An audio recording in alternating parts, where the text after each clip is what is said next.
Now this is where we have to stick them together in the corner, right? Remember how we did that? Yeah. All the way around this end, right? Okay. Now that lines up with, I got to flip that over first, right?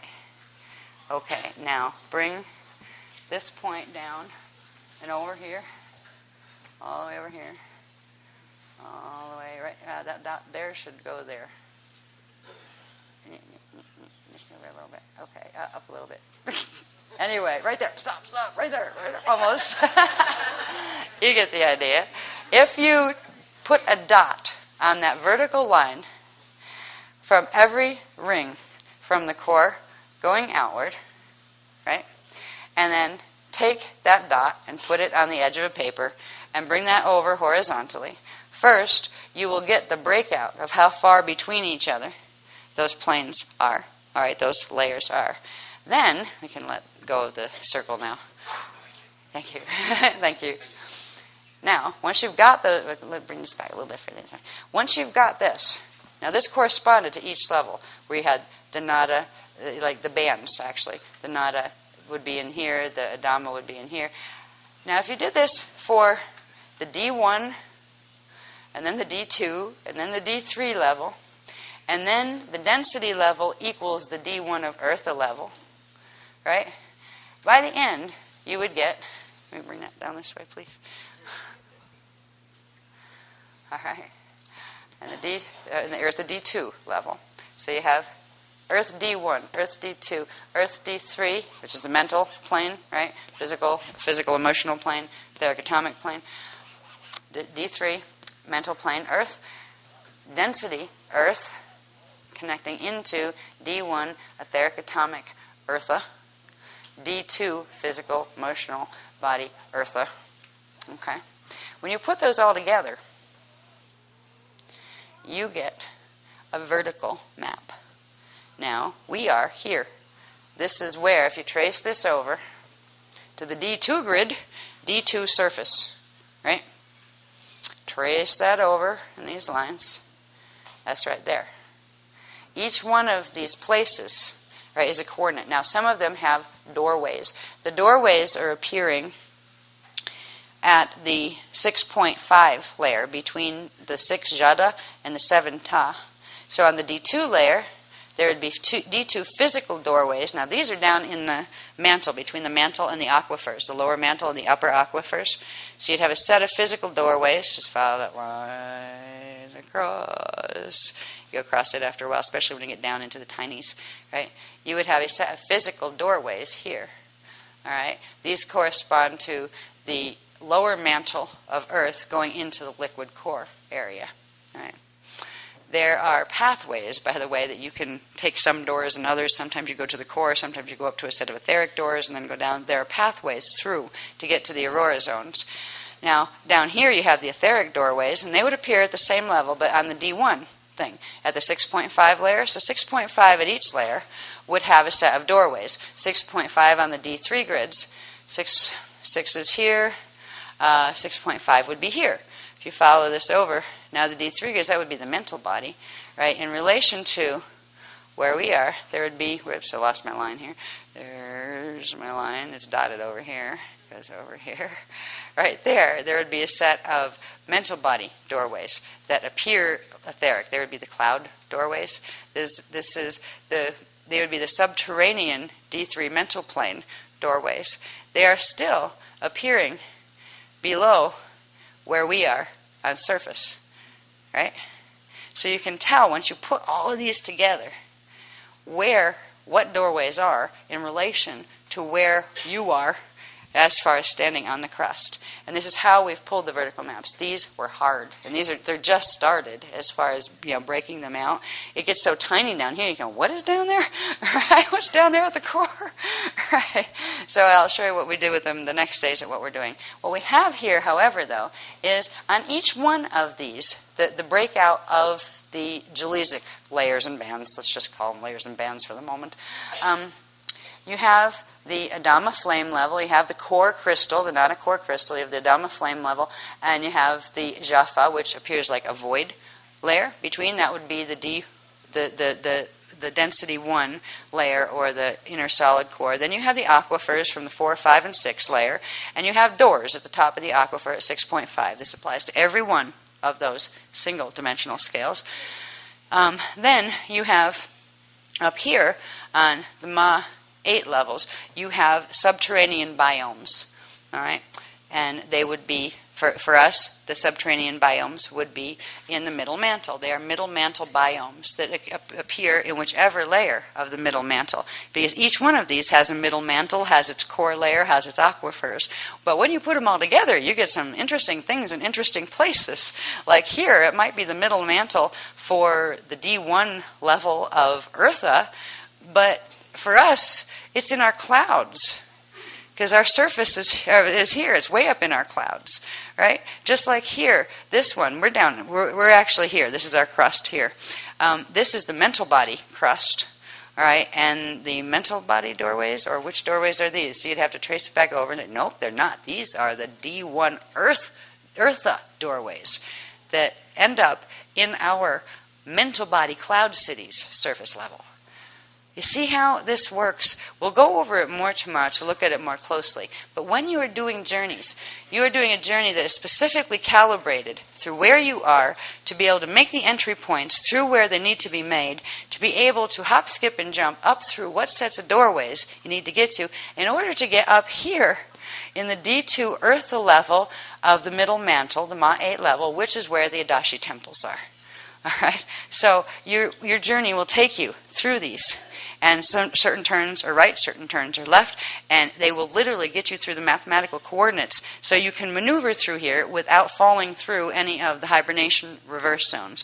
Because it's funny, I found myself in one of those trying to rescue one of our cats, actually, who had died a while back, and I found myself in a sati state of some sort, and was trying to rescue her, and I was caught in this really nasty current, and it was like trying to push through a nasty wind that was so strong it could almost like rip me apart, like rip my atoms apart. And there were these little platforms I had to keep throwing myself over. They were always to the left. I had to keep throwing myself to the left. Go, what is that? Where am I? But I knew I was going for something important. I had to find my cat, is what I found out was at the end of it, because I didn't even know. I just knew I had to go forward. It was important, right? Later I found out these are the Aurora platforms I was actually throwing myself on, because I was actually cruising the currents that run between the auroras and hibernation zones, because my cat person had been pulled into one of the hibernation zones and I needed to get her out. And I didn't know that on a conscious level, but that's where I ended up in one of my satis. So there are some very strange experiences you can have, particularly with the hibernation zones. They're not pleasant, and they look like physical when you're moving through them. It's like being in a physical space, even though your physical body is asleep. Just like when you start with sati journeys. A lot of times you'll find you have to lay your body down, but you go out and you're more awake and you actually feel more alive once you get out of the physical body. All right, they'll only take you and help you to learn to do that if you promise you're not going to leave your physical body and refuse to come back, though. Just so you know, okay? You know, if they think you're just going to say, nope, I'm going to pull that cord right now, don't ever want to go back down there, because it does feel good when you start getting out into the higher spaces of the aurora fields and stuff. But the idea is to bring your body out, not to just cut the cord and leave it there. You know, so that you will be worked with. You're already being worked with. All of us are on that level of as far as anybody on the ascension path. They're not going to let you pull your own plug because you're so close at this point.